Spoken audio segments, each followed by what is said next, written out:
जय जय श्री राम। प्रिय भक्तों, आज हम रामायण के सुंदर कांड में दोहा संख्या नंबर 34 और 35 तक सुनेंगे। सभी नए श्रोतागण से निवेदन है, अगर आपने अभी तक हमारे चैनल भक्ति में शक्ति को सब्सक्राइब नहीं किया है तो सब्सक्राइब अवश्य कर ले और सभी भक्तजन कमेंट बॉक्स में जय श्री राम अवश्य लिखें। तो चलिए अब हम कथा को आरंभ करते हैं। जय जय श्री राम। ता कहूँ प्रभु कुछ अगम नहीं, जा पर तुम अनुकूल, रामा जा पर तुम अनुकूल, तव प्रभाव बढ़नावलहि, जारी सकहीं खलु तूल, सियावर राम जय जय राम, मेरे प्रभु राम जय जय राम। इस दोहे का अर्थ है, हे प्रभु, जिस पर आप प्रसन्न हो उसके लिए कुछ भी कठिन नहीं है। आपके प्रभाव से रुई, जो स्वयं बहुत जल्दी जल जाने वाली वस्तु है, बड़नावल को निश्चय ही जला सकती है, अर्थात असंभव को भी संभव बना सकती है। नाथ भक्ति अति सुखदायनी, देहु कृपा करी अनपायनी, सुने प्रभु परम सरल कपिबानी, अवमस्तु तब कहूँ भवानी। इन चपाइयों का अर्थ है, हे नाथ, मुझे अत्यंत सुख देने वाली अपनी निश्चल भक्ति कृपा करके दीजिए। हनुमान जी की अत्यंत सरल वाणी सुनकर हे भवानी, तब प्रभु श्री रामचंद्र जी ने अवमस्तु ऐसा ही हो कहा। उमा राम सुभाऊ जेहि जाना, ताहि भजनु तजि भावन आना, यह संवाद जासु उर आवा, रघुपति चरण भक्ति सोई पावा।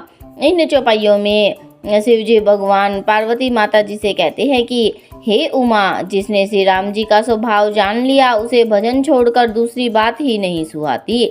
यह स्वामी सेवक का संवाद जिसके हृदय में आ गया, वही श्री रघुनाथ जी के चरणों की भक्ति पा गया। सुने प्रभु बचन कहहि कपि वृंदा, जय जय जय कृपाल सुख कंदा, तब रघुपति कपिपतहि बोलावा, कहाँ चले कर करहूँ बनावा।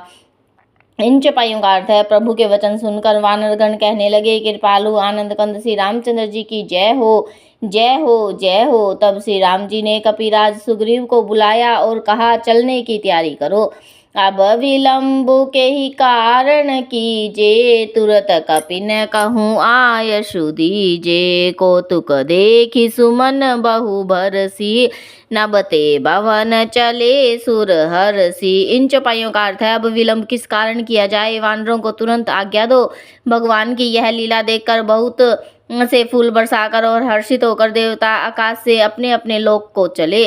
कपिपति बेगी बोलाए, आए जूथप जूथ, रामा आए जूथप जूथ, नाना वरण अतुल बर, बानर भालु बरूथ, सियावर राम जय जय राम, मेरे प्रभु राम जय जय राम। इस दोहे का अर्थ है, वानरराज सुग्रीव ने शीघ्र ही वानरों को बुलाया। सेनापतियों के समूह आ गए। वानर भालुओं के झुंड अनेक रंगों के हैं और उनमें अतुलनीय बल है। प्रभु पद पंकज नाम ही सीसा, गरजई भालु महाबल कीशा, देखी राम सकल कपि सेना, चितई कृपा करी राजीव नैना। इन चौपाइयों का अर्थ है, हे प्रभु के चरण कमलों में सिर नवाते हैं। महान बलवान रीछ और वानर गरज रहे हैं। श्री राम ने वानरों की सारी सेना देखी, तब कमल नेत्रों से कृपा पूर्वक उनकी ओर दृष्टि डाली। राम कृपा बल पाई कपिंदा, भय पच्छ जुत मनहु गरिंदा, हर्षि राम तब कीन पयाना, सगुन भय सुंदर शुभ नाना। इन चौपाइयों का अर्थ है, राम कृपा का बल पाकर श्रेष्ठ वानर मानो पंख वाले बड़े पर्वत हो गए। तब हनुमान जी ने हर्षित होकर प्रस्थान किया और अनेक सुंदर और शुभ शकुन हुए। जासु सकल मंगल में कीर्ति, तासु पयान सगुन यह नीति, प्रभु पयान जाना बैदेही, फर की बाम अंग जनु कही देही। इन चौपाइयों का अर्थ है, जिनकी कीर्ति सब मंगलों से पूर्ण है, उनके प्रस्थान के समय सुकून होना यह नीति है, लीला की मर्यादा है। प्रभु का प्रस्थान जानकी जी ने भी जान लिया। उनके बाएं अंग फड़क फड़क कर मानो कह देते थे कि श्री राम जी आ रहे हैं। जोई जोई सगुन जान की ही होई, असगुन भयउ रावण ही सोई, चला कटकु को बरने पारा, गरजई बानर भालू अपारा। इन चौपाइयों का अर्थ है, जानकी जी को जो जो सुकून होते थे वही वही रावण के लिए अपसकुन हुए। सेना चली, उसका वर्णन कौन कर सकता है। असंख्य वानर और भालू गर्जना कर रहे हैं। नख आयुध गिरिपाद पधारी, चले गगन मही इच्छाचारी, केहरी नाद भालू कपि करही, डगमगही दिग्गज चक्करही। इन चौपाइयों का अर्थ है, नख ही जिनके शस्त्र है, वे इच्छानुसार सवस्त्र बेरोक टोक के चलने वाले रीछ वानर पर्वतों और वृक्षों को धारण किए कोई आकाश मार्ग से कोई पृथ्वी पर चले जा रहे हैं। वे सिंह के समान गर्जना कर रहे हैं। उनके चलने और गर्जन से दिशाओं के हाथी विचलित होकर चिंघाड़ रहे हैं। चिक्कर ही दिग्गज डोल मही, गिरी लोल सागर खर भरे, मन हर्ष सब गंधर्व सुर मुनि नाग किन्नर दुख टरे, कट कट ही मर कट बिकट भट बहु कोटि कोटि न धामहि, जय राम प्रबल प्रताप कौशल नाथ गुण गण गावहि।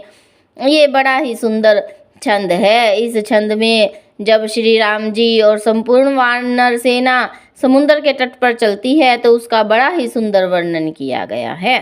इस छंद का अर्थ है, दिशाओं के हाथी चिंघाड़ने लगे, पृथ्वी डोलने लगी, पर्वत चंचल हो गए अर्थात कांपने लगे और समुद्र खलबला उठे। गंधर्व देवता मुनि नाग किन्नर सब के सब मन में हर्षित हुए कि अब हमारे दुख टल गए। अनेकों करोड़ भयानक वानर योद्धा कटकटा रहे हैं और करोड़ों ही दौड़ रहे हैं। प्रबल प्रताप कौशलनाथ श्री रामचंद्र जी की जय हो, ऐसा पुकारते हुए उनके गुण समूह को गा रहे हैं।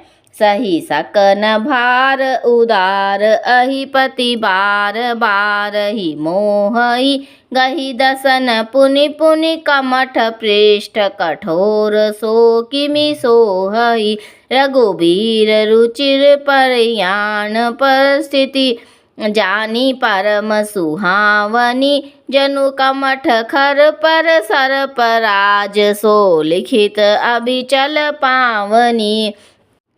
इस छंद का अर्थ है, उदार श्रेष्ठ एवं महान सर्पराज शेष जीवी सेना का बोझ नहीं सह सकते।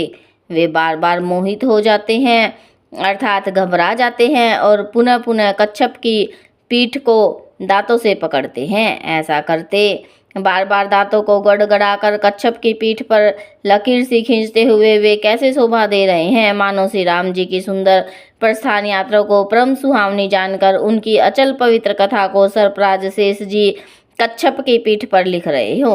एहि विधि जाई कृपा निधि, उतरे सागर तीर, रामा उतरे सागर तीर, जहाँ तह लागे खान फल, भालु विपुल कपिवीर, सियावर राम जय जय राम, मेरे प्रभु राम जय जय राम।